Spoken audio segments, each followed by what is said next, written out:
Hello everyone, my name is Sonam. आप सबका स्वागत है ज्ञानम गेट डिजिटल प्लेटफॉर्म पर। आज मैं आपको जो करवा रही हूँ वो है MCQs child care and development के, जो कि आपके सुपरवाइजर आंगनवाड़ी के पेपर में आएंगे। ठीक है, साइकोलॉजी के क्वेश्चंस हैं, चाइल्ड साइकोलॉजी के। तो आज वो वाले एमसीक्यूज मैं आपको कराऊंगी जो आपका पेपर निकला हुआ है सुपरवाइजर का, उस पेपर को क्रैक करने में वो आपकी हेल्प करेंगे। ठीक है, तो आइए स्टार्ट करते हैं MCQs of child care and development. तो मेरा फर्स्ट क्वेश्चन है, When did Kothari Commission recommend the establishment of state level primary education centres? ठीक है, आपने इसमें ये बताना है इस क्वेश्चन के अंदर कि जो कह रहा है कोठारी कमीशन रिकमेंडेशन है, एस्टेब्लिशमेंट जो हुई स्टेट के अंदर, लेवल था उसका प्री प्राइमरी एजुकेशन को, सेंटर्स कौन कौन से थे उसके सेंटर्स बताए, पर उन्होंने ये पूछा है कि कोठारी कमीशन आयोग कब एस्टेब्लिश हुआ, आपने ये बताना है। कोठारी कमीशन आयोग जो है वो किसने दिया? वो डीएस कोठारी ने दिया। डीएस कोठारी की अध्यक्षता में कोठारी कमीशन आयोग रखा गया। और डीएस कोठारी को क्या बोला था? Indian education commission. आपके पास पेपर में इससे रिलेटेड भी क्वेश्चन आ सकता है, बिकॉज आप सुपरवाइजर आंगनवाड़ी के पेपर के अंदर जो चैप्टर कर रहे हो, जो आपका टॉपिक है psychology child care and development, यानी कि साइकोलॉजी जो है उसके अंदर जो बात करेंगे वो जो उसके अंदर जो टॉपिक है कोठारी कमीशन। कोठारी कमीशन जो था किसकी अध्यक्षता में हुआ? डॉक्टर डीएस कोठारी की। और डॉक्टर डीएस कोठारी ने जो कोठारी कमीशन दिया वो उसको एक दूसरे नाम से भी जाना गया, वो है इंडियन एजुकेशन कमीशन। ठीक है, तो उसको एक और नाम भी कहते हैं, इज ऑल्सो कॉल्ड इंडियन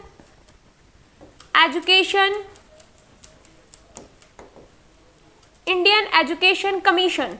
ठीक है, अब आपसे वो पूछ रहा है कि कोठारी कमीशन आयोग, या पेपर में आपके पास आ जाए इंडियन एजुकेशन कमीशन कब एस्टैब्लिश हुआ, तो ये हुआ था 1964। जब उसने काम किया था उसके ऊपर तो वो हुआ 1964। आपके पास पेपर में जैसे मैंने आपको क्वेश्चन दिया 1964, पेपर में क्वेश्चन ऐसे भी आ सकता है 1964 से लेकर 66 की जो नीति है वो कौन सी है? वो है इंडियन एजुकेशन कमीशन या फिर कोठारी कमीशन, दोनों में से कोई भी नाम आ जाएगा। आपने आंसर देना है 1964 से 66 तक का। तो यहाँ पर जो आंसर है आपका वो आंसर है सी, यानी कि 1964। तो क्वेश्चन नंबर फर्स्ट का राइट आंसर है C. C is the right answer question number first. Second question वो कह रहा है, अब वो एनपीई क्या है? National policy of education. आपको इसकी फुल फॉर्म भी पता होनी चाहिए। एनपीई क्या है? National policy of education.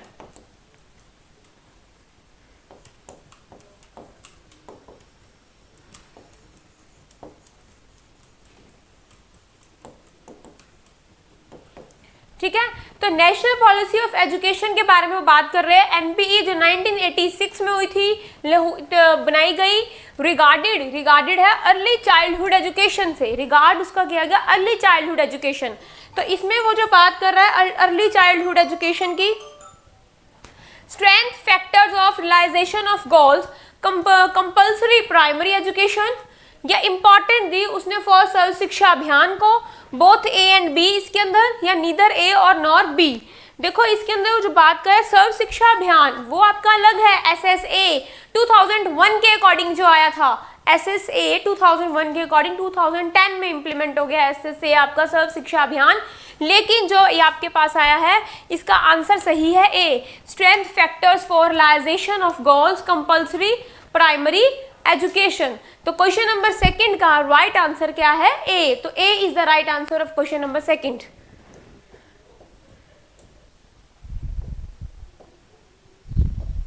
Next है, which needs of the young children can be addressed through pre primary education?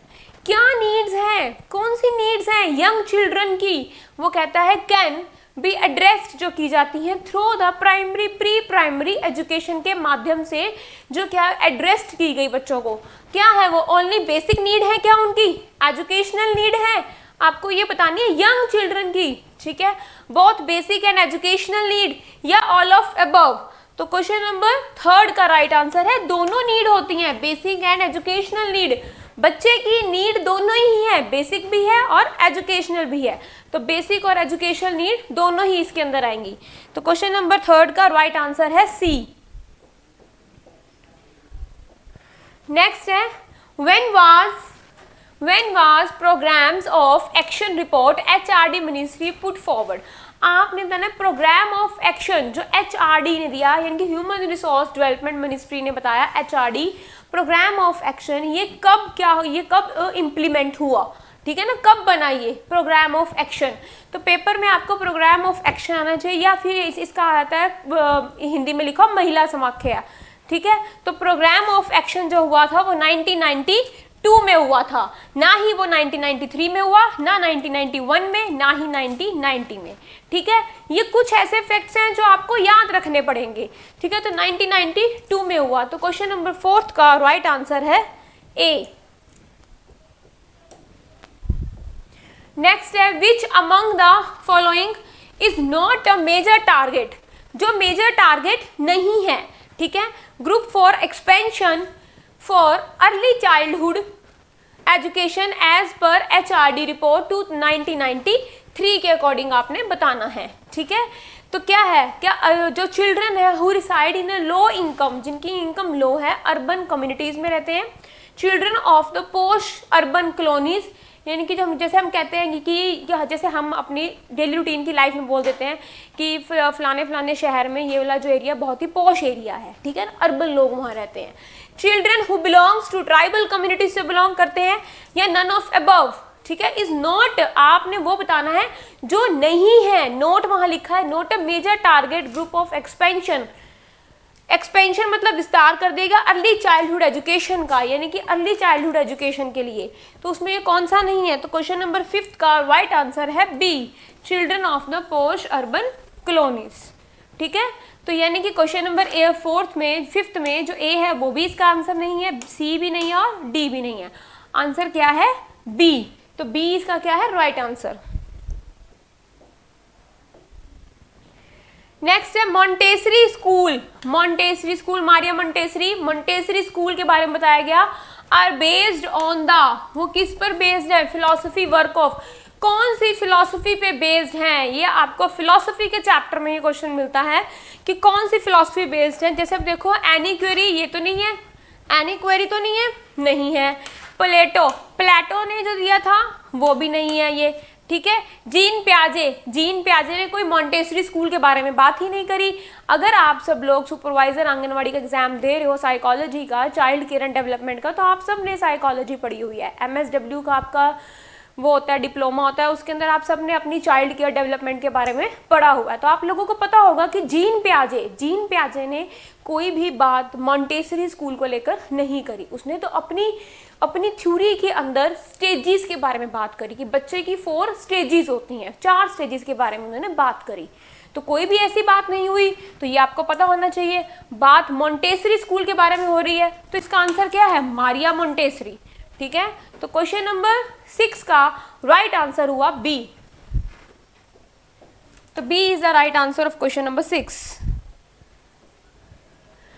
अगला है when was Montessori movement founded. Montessori movement कब फाउंडेड किया गया, रखा गया, कब फाउंडेड हुआ वो, 1910 में, 1907 में, 1909 में या 1908 में। आपने मॉन्टेसरी के बारे में बताना है। तो ये क्या हुआ 1907 में, इसमें भी नहीं है, ए में भी नहीं है, 1909 में भी नहीं हुआ और 1908 में भी नहीं हुआ। तो ये कब हुआ, ये हुआ 1907 में हुआ, ठीक है। तो क्वेश्चन नंबर 7 का राइट आंसर क्या हुआ, B. B is the right answer.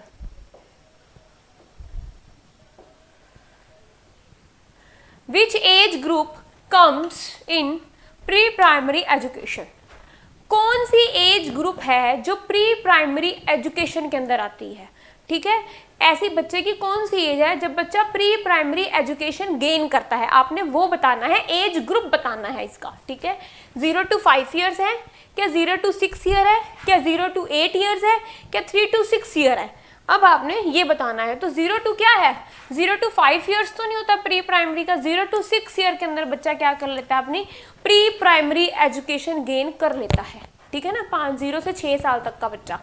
0 से 8 ईयर्स का बच्चा नहीं होता, वो तो ज़्यादा क्लास में चला गया, अपवर्ड हो गया वो, ठीक है ना। तो ये भी नहीं है। 3 to 6 ईयर भी नहीं है, ठीक है। तो 0 से 6 साल तक का बच्चा जो होता है। तो क्वेश्चन नंबर 8 का राइट आंसर हुआ आपके पास बी। नेक्स्ट है प्री प्राइमरी एजुकेशन जो होती है वो हेल्प करती है, हेल्प करनी है प्राथमिक एजुकेशन जो शिक्षा है, प्राथमिक शिक्षा, पूर्व प्राथमिक शिक्षा इसको बोलते हैं, प्री प्राइमरी एजुकेशन को हेल्प करती है child to foster respect for, ठीक है, किसमें, द पेरेंट्स की, कल्चर वैल्यूज की, मदर टंग की, या ऑल ऑफ अबव। अब प्री प्राइमरी एजुकेशन के अंदर देखा जाए तो ये सब चीजें आती हैं, पेरेंट्स का भी आ जाएगा, कल्चर वैल्यूज भी, आपकी फैमिली वाले आपको कल्चर वैल्यूज के बारे में बताते हैं, पेरेंट्स का बताते हैं, पेरेंट्स भी बताते हैं आपको, मदर टंग भी आप यूज करते हो अपनी, तो क्या है, ऑल ऑफ अबव, है ना। तो क्वेश्चन नंबर 9 का राइट आंसर क्या हुआ, ऑल ऑफ अबव, यानी कि क्वेश्चन नंबर 9 का राइट आंसर क्या है, डी। तो D is the right answer question number 9। Daily schedule of pre primary education का कंप्राइज, किससे कंप्राइज किया जाता है, डेली शेड्यूल, ठीक है। आपने इसमें बताना है गेम्स एंड प्ले एक्टिविटीज से, ठीक है, outdoor play and rest, other activities करना जो कि रिगार्डिंग है किससे, आपके पर्सनल हाइजीन से, आपके मील से जो आप खाना खाते हो, ठीक है, या ऑल ऑफ अबव। अब आपने डेली शेड्यूल बताना है, daily schedule of pre primary education का, ठीक है। तो उसके अंदर एजुकेशन कंप्राइज के बारे में आप बता रहे हो, तो उसमें क्या आ जाएगा आपका, गेम्स एंड प्ले एक्टिविटीज आएंगी, हाँ, डेली रूटीन की लाइफ में आप गेम्स बच्चे करते हैं, प्ले एक्टिविटी भी करते हैं, खेलते भी हैं, आउटडोर प्ले एंड रेस्ट भी है उनका, ठीक है, अदर एक्टिविटीज भी होती हैं, उसके अंदर अदर एक्टिविटीज भी वो करते हैं regarding personal hygiene and meals. तो इसका राइट आंसर क्या है, डी, यानी कि ऑल ऑफ अबव, ठीक है। तो क्वेश्चन नंबर 10 का राइट आंसर है डी। नेक्स्ट है मिनिमम एजुकेशन प्रोग्राम जो है, educational programme in the special education में। देखो स्पेशल एजुकेशन जो होती है वो एक अलग कोर्स है, एजुकेशन एक अलग कोर्स है। आपके पास जो क्वेश्चन आया वो स्पेशल एजुकेशन को लेकर आया, जिसके अंदर विजुअली हैंडीकैप बच्चे होते हैं, डिसेबल्ड बच्चे होते हैं, हियरिंग डिसेबल्ड बच्चे होते हैं, उनके बारे में कि उनको एक टीचर जब स्पेशल एजुकेशन टीचर जब पढ़ता है तो टीचर को ये सिखाया जाता है कि उसने विजुअली डिसेबल्ड बच्चे को, हियरिंग डिसेबल्ड बच्चे को कैसे टैकल करना है, उनको कैसे टीच करना है, ठीक है। तो इसमें बात आती है मिनिमम एजुकेशन प्रोग्राम्स जो होते हैं, तो इन द स्पेशल एजुकेशन में क्या है वो, curriculum for all students, some special and specific educational programmes आएंगे इसके अंदर, ए एंड बी या नन ऑफ अबव, ठीक है। तो क्वेश्चन नंबर 11 का राइट आंसर है B, some special and specific educational programmes, ठीक है। तो क्वेश्चन नंबर 11 का राइट आंसर हुआ बी। क्लियर है, B is the right answer of question number 11, ठीक है। आई होप सो जो मैंने आज आपको ये करवाई सुपरवाइजर आंगनवाड़ी के पेपर के लिए कुछ MCQs करवाए चाइल्ड केयर एंड डेवलपमेंट के, आपको समझ में आए होंगे।